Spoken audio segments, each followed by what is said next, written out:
thank you for joining me for beginners yoga.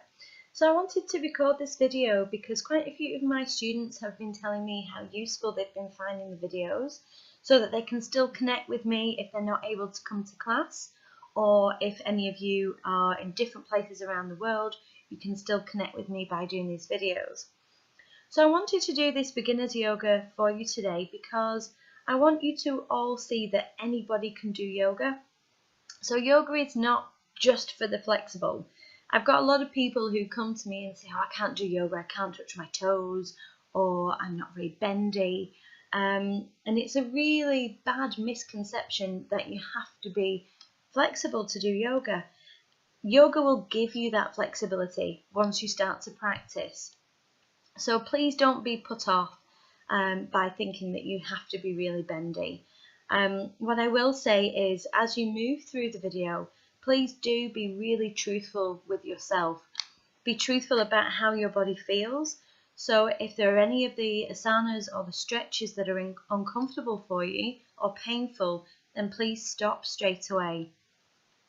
The asana practice is actually only 1/8 of yoga as a whole, and there are other parts of yoga which are really important to understand to have an authentic practice, and one of the elements of that is truth.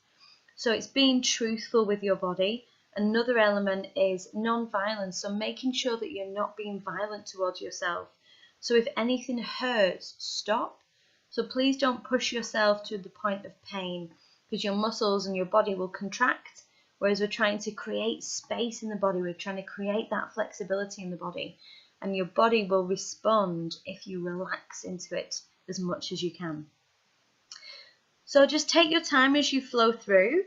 If you do want to know more about the different elements of yoga and what yoga is, then I would love for you to join me on my new course, which is called Fundamentals of Yoga, something that every yoga practitioner should know. And in the course, we cover all the different elements of yoga and what you need to know to have a really authentic yoga practice. So the course is online, so it doesn't matter where you are, you can still join in. So if you're interested, please do connect with me either on my website, www.handsonharmony.co.uk, or you can follow me on Instagram, Twitter, Facebook, or you can give me a call or send me an email. So if you're interested in enrolling for the course, do get in touch. And if you have any questions about anything, I'd love to hear from you. So I hope you enjoy the video. I hope you get a lot from it. And I will see you soon. Namaste. So we start this class in Shavasana on the floor. So just allow the floor to support you. Just feel the floor holding you. Just being aware of the breath. Feeling that soft flow of breath through the body. And just noticing how your body feels today. And just making a conscious promise to yourself to be really gentle with yourself, to respect your body and do what it feels like doing. So just drawing the knees into the chest just to release your lower back. Just rocking side to side and back and forth, releasing any tension from the back. So we're going to start by stretching the backs of the legs. So extending your right leg into the air, and hamstring stretch. You can either have the hands behind the thigh or the calf, it's up to you. And just draw that leg in as far as is comfortable, rotating the ankle, releasing any tightness in the ankle. Drawing that leg in, but just make sure not to cause yourself any pain. If the leg starts to shake, then just ease off a bit because the muscles are contracting rather than stretching. So just work with your body.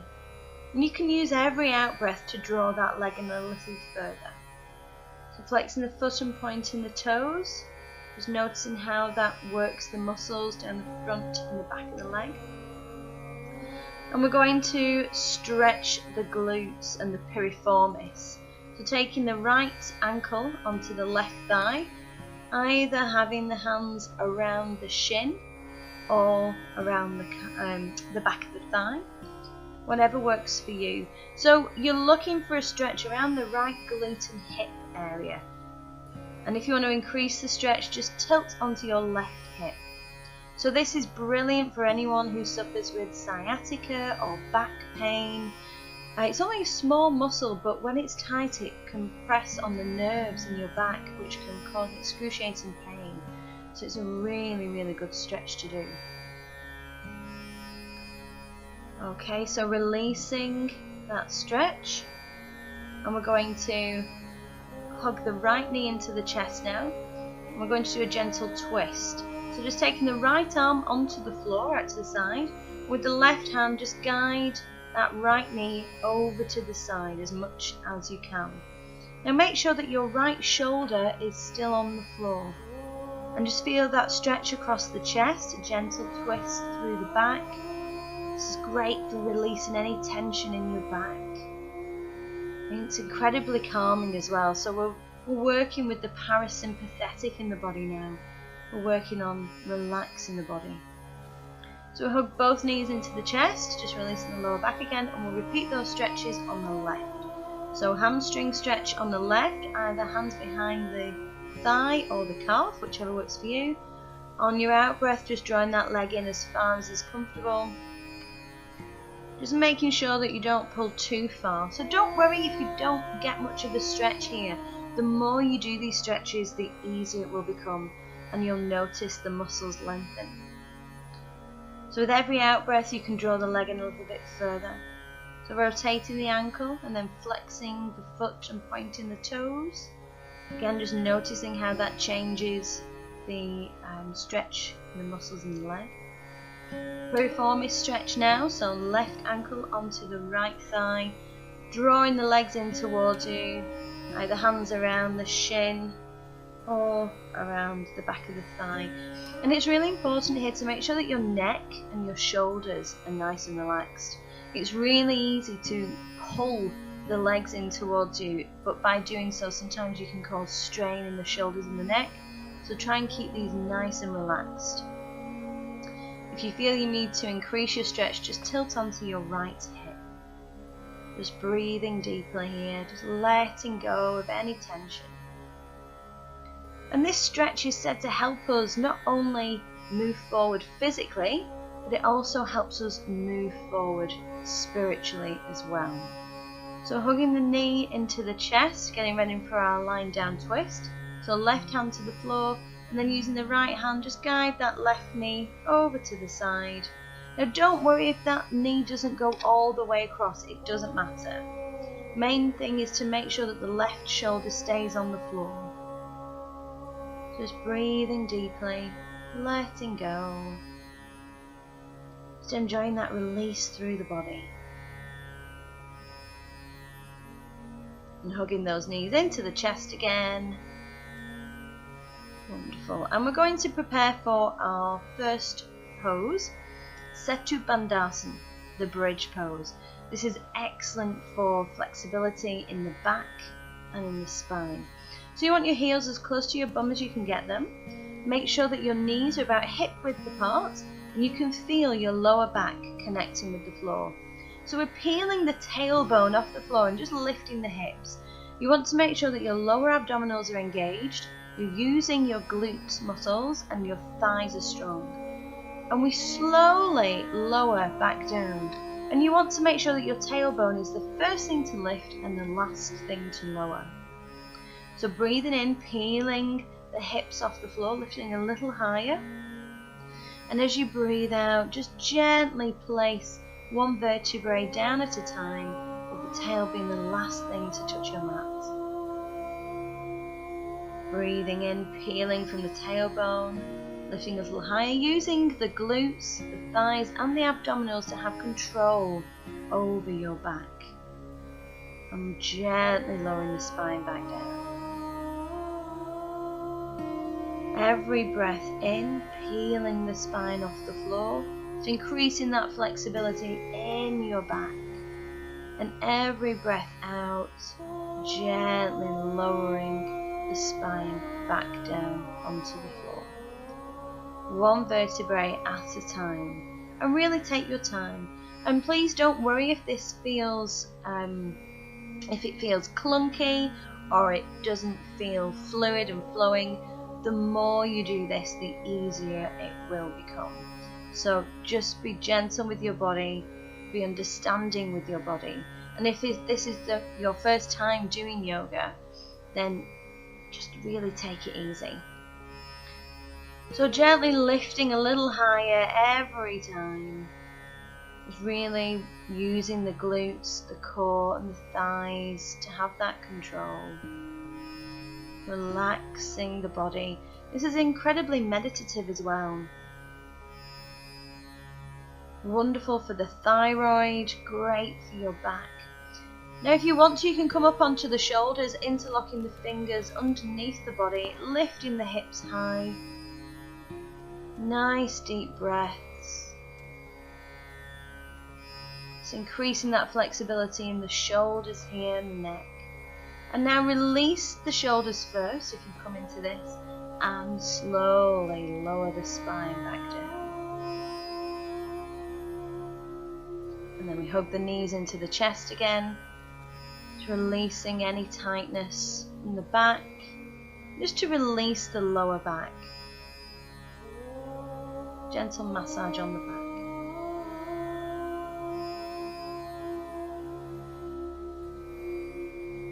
So we move into the cat-cow pose now, Marijarasana. And this is again fabulous for your spine, great for the core. So we start rippling through the spine. So again, as with the bridge, your hips are the first thing to move. So we start with the tail, pushing the tail out first, keep the head still, then allow the shoulders to roll back, and finally lift the head. And then we start from the base, keep the head still, start by tucking the tail under, and then allow that to flow up to the shoulders, round the shoulders, and then tuck in the chin. So you're getting a beautiful stretch through the back here. We're gently toning the core muscles. And it's like a ripple of movement, starts from the base and it flows up the back. So this is great for oiling all the joints in your spine, keeping your spine really healthy. Gives the back muscles a good stretch. So we want to make sure that the pelvic floor and lower abdominals stay engaged throughout. So this will protect your back. If you feel you've got the movement now, you can include the breath. So you breathe out as you bring the chin onto the chest, and we breathe in as we flow up and lift the head. Breathing out as you arch the back towards the ceiling, and then we breathe in as we dip the spine towards the earth.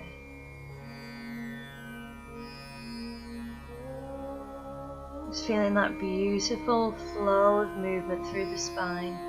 This is incredibly nourishing for the chakras as well, so for your energy vortexes in your body, so things that control your emotions, your thoughts, your feelings. So we come into a neutral spine now, and we're going to flow back into downward dog. But you want to make sure that you take your weight back onto the hips first, and then start to straighten the legs, taking the heels towards the floor, and relax the head. Adho Mukha Shavasana. So just lifting and lowering each heel. Now don't worry if your heels do not touch the floor, that doesn't matter. You can keep the knees bent if you want to. Just work with your body. Keep the abdominals nice and controlled. Just lifting and lowering the heels. Lifting from the tail. Bending the knees, lift from the hips, straighten the legs as much as you can. Bend the knees, lift the hips, straighten the legs again. And again, bend the knees, straighten the legs and lift the hips. And then we come down onto the knees, bringing the big toes together, separate the knees, and just allow your body to rest here in extended child. You can have one fist on top of the other to support your head if that feels comfortable for you. Or if you're happy to, you can have the forehead on the floor with your hands down by your sides. So child's pose is about reflection. So reflect on your body. Just turn your gaze inward. Reflect on how you feel. Just noticing both sides of the body. So we come back onto the hands and the knees and we flow back into downward dog again, lifting and lowering those heels, giving the backs of the legs a lovely stretch, strengthening the shoulders, and again just bending the knees, lifting up from the hips, keeping the abdominals nice and strong, bending the knees, really lift from those hips, relax the head, make sure there's no tension in your neck, and then we come forwards, come into a high plank, so make sure that the shoulders are back, abdominals nice and strong, just taking one knee towards the floor and then extend back, then the other knee down and straighten, and then gently flowing all the way down onto the floor. So we get ready for our next pose here, so just having a break on the floor for a moment, just getting your breath, connecting with your heart, and if you want to, just make sure that the shoulders are relaxed. So we lift into Sphinx pose, so just make sure that the elbows are underneath the shoulders, roll the shoulders back and down, just release your neck, Bhujangasana, pose of the snake, lifting from the crown of the head. Just make sure that the core is nice and strong, in that space in the chest. Breathing deeply, just keeping the shoulders nice and relaxed. So take the elbows to the side and just relax the body down onto the floor again. Hands under the shoulders, and we're going to flow back into our downward dog again now. So lifting up from the hips, lifting and lowering your heels, keeping the abdominals nice and strong. Just really moving from the tail, so you're moving the hips, moving the body, mobilizing the spine. Stretching the muscles through the backs of the legs and down the back itself. Remembering to breathe. You know, it's so easy to hold your breath, especially if you're not used to doing yoga. So please do use your breath. Breathe deeply. Feel the breath in these postures. So back into high plank pose again, and coming down onto the knees and relaxing the body onto the floor. So we come into Cobra now. So hands are underneath the shoulders, lifting up. Make sure that your elbows stay bent, and make sure you can feel your hip bones on the floor. If this is too hard, come down into Sphinx, which we did before. Make sure the shoulders are relaxed. Try not to lock your arms. Flowing the body back down onto the floor again. We're going to rest in Makarasana, pose of the crocodile. So just separating your feet as far as is comfortable for you. Just allowing the toes to turn out to the sides, heels falling inwards. One hand on top of the other, just resting the head on top. Feeling that space between the shoulder blades. And just feel your body connecting with the earth. Just feel that nurturing energy from the earth. Bringing the feet together, and we're going to flow back into child's pose again. Whichever version feels good for you. Have a play around with them. See if you want to relax into a different version. And then we're going to end our practice today as we started in Shavasana. On the floor, corpse pose. Just allowing your feet to relax, allow the feet to flop. Just feel the body supported by the earth. And just remember here that no matter what is going on in your life, no matter what's going on in your world, the earth will always be there to support you. So just feel that nurturing energy.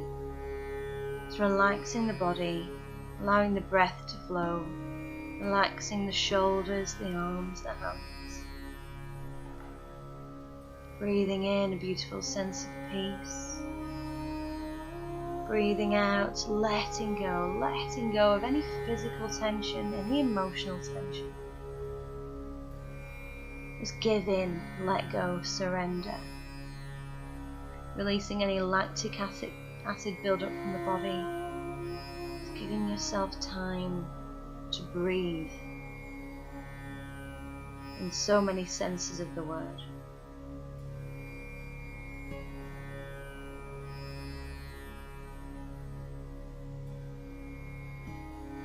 And just gently drawing the knees into the chest, rocking on the back.